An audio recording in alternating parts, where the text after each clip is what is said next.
اس انتہائی اہم اسٹریٹجک موضوع پہ بات کرنے کے لیے ایک بار پھر ہمیں جوائن کر رہے ہیں محترم air vice marshal retired Shahzad Chaudhry, seasoned analyst ہیں for defence, military and strategic affairs. Air marshal صاحب، بہت ہی موسٹ سگنیفیکنٹ ڈیولپمنٹس ہوئی ہیں پچھلے 24 گھنٹے 36 گھنٹے کے دوران۔ پہلے تو یہ بالکل ایک سالڈ اسٹریٹ خبر آئی کہ یو ایس نے فیصلہ کیا ہے اور سعودی عربیہ اور یو ایس کے درمیان ایک پیکٹ ہو گیا ہے، سگنیچر ہو گئے ہے ایگریمنٹ پہ کہ یو ایس جو ہے وہ پوری طرح سے سپورٹ کرے گا، ہر طرح کی سپورٹ کرے گا کہ سعودی عربیہ جو ہے وہ ایک سویلین نیوکلیئر پاور بن جائے۔ پھر اس کے ساتھ چیزیں آئیں کہ جو ایگریمنٹ ہے وہ اس بات کو بھی یقینی نہیں بنا رہا کہ اس میں کسی صورت سے بھی یورینیم انریچمنٹ کسی صورت نہ ہو سکے، یا ویسا معاہدہ نہیں ہے جیسا کہ یو ایس نے یو اے ای کے ساتھ کیا تھا۔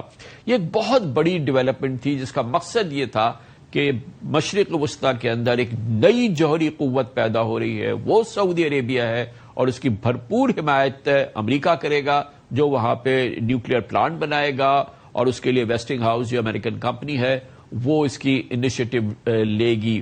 پہلے تو اس کی امپورٹنس ہے امام صاحب جو کہ آپ فرمائیں گے، اور پھر ٹپیکل جو چیز ہم نے دیکھی ہے کہ ٹرمپ کا اناؤنسمنٹ، سمر سالٹ یا I don't know U turn, یا یہ کہ ایک ارینجڈ بات تھی جس میں کہ پریزیڈنٹ ٹرمپ نے کہا کہ اب یہ ہو گیا ہے، اب اس کی کنڈیشن یہ ہے کہ ابراہم اکارڈ پہ سعودی عربیہ سائن کرے یعنی اسرائیل کو تسلیم کرے۔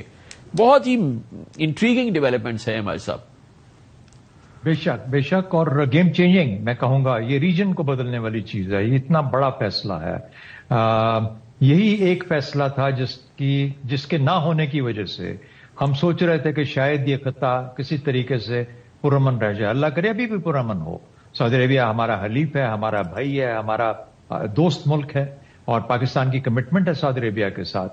لیکن یہ ایک ایسا پتھر ہے، ایک ایسا کنکر ہے جس نے کہ ہماری جو geopolitical, geostrategic landscape ہے پورے خطے کی، اس کے اندر جو کہ پورے اسٹریٹجی کو ہلا کے رکھ سکتا ہے، اسٹریٹجک لینڈسکیپ کو۔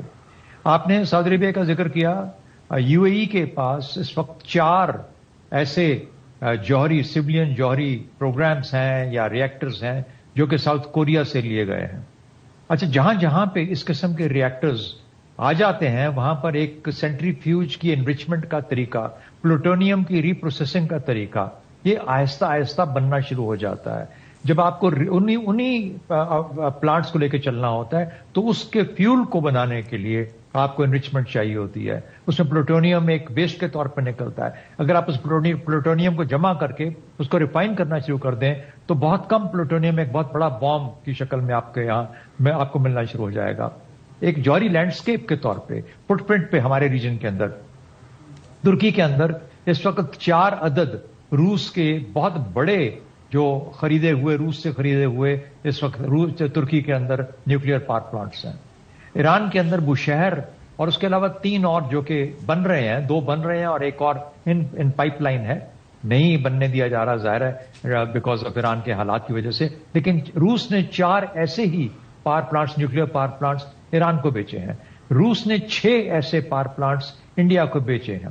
جب 1-2-3 ایگریمنٹ انڈیا کے ساتھ ہوا امریکہ کا، تو اس میں سے ایک بڑا نمبر ان نیوکلیئر ریئیکٹرز کا اب ان کو علیحدہ کر دیا گیا کہ یہ آئی اے ای اے کی انسپیکشن میں شامل نہیں ہوں گے، یعنی وہاں پہ کوئی جا کے دیکھ نہیں پائے گا کہ وہ جو نیوکلیئر ویسٹ ہے یا جو انرچمنٹ ہے وہ کس لیول تک ہوتی ہے۔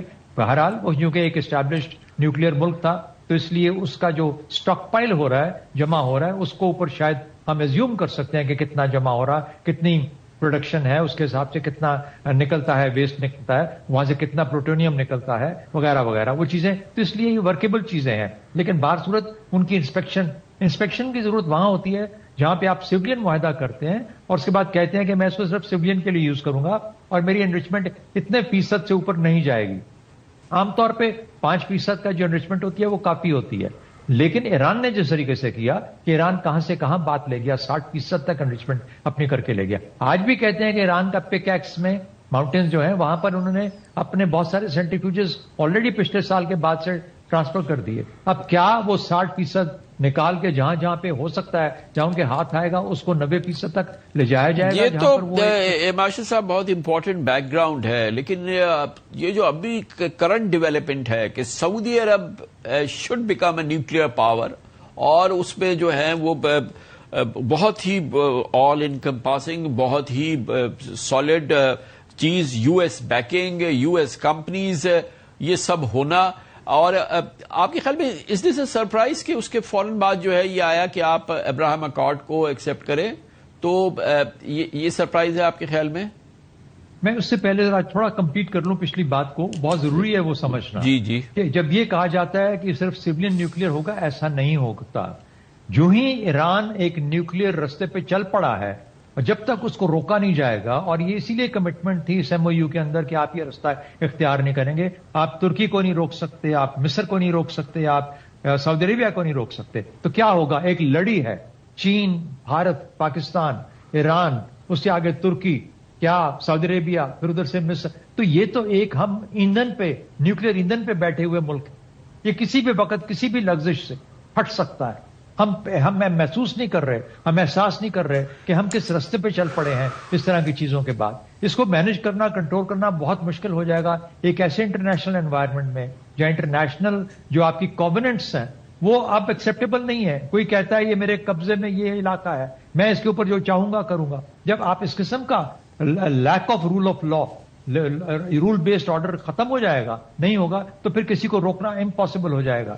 یہ ہے خطرہ اس چیز کا. اب آپ کا دوسرا سوال کہ اگر ٹرمپ نے یہ بولا ہے، تو میں as a neutral strategic thinker اور اسٹوڈنٹ یہ کہوں گا کہ شکر ہے کہ ایک رستہ نکلا ہے، لیکن وہ شاید اس میں سے اپنے لیے کچھ حاصل کرنا چاہ رہا ہو. میرا نہیں خیال کہ سعودی عربیہ ابراہیم اکارڈ میں اتنی آسانی سے جائے گا. لیکن یہ یاد رکھیں کہ Saudi Arabia is not the first country جس نے کہ یہ نیوکلیئر ریئیکٹرز خریدے ہیں یا جس کو بیچے گئے ہیں. یہ as far as Trump is concern یہ کمرشل ایک معاہدہ تھا. اس نے وہ $15 ارب لینا تھا، جو کہ سعودی عربیہ اگر وہ نہ لیتا تو چین سے لے لیتا یا روس سے لے لیتا. اس نے لینا ہی لینا تھا. جب 4 ریئیکٹر آپ کے UAE میں لگے ہوں تو سعودی عربیہ کیسے پیچھے رہ سکتا ہے؟ تو میرا اپنا خیال یہ ہے کہ ہم یہ ریئلائز نہیں کر رہے اس خطے کے اندر کیا کھیلنے جا رہے ہیں ہم لوگ، اور ہمیں کہیں نہ کہیں روکنا پڑے گا.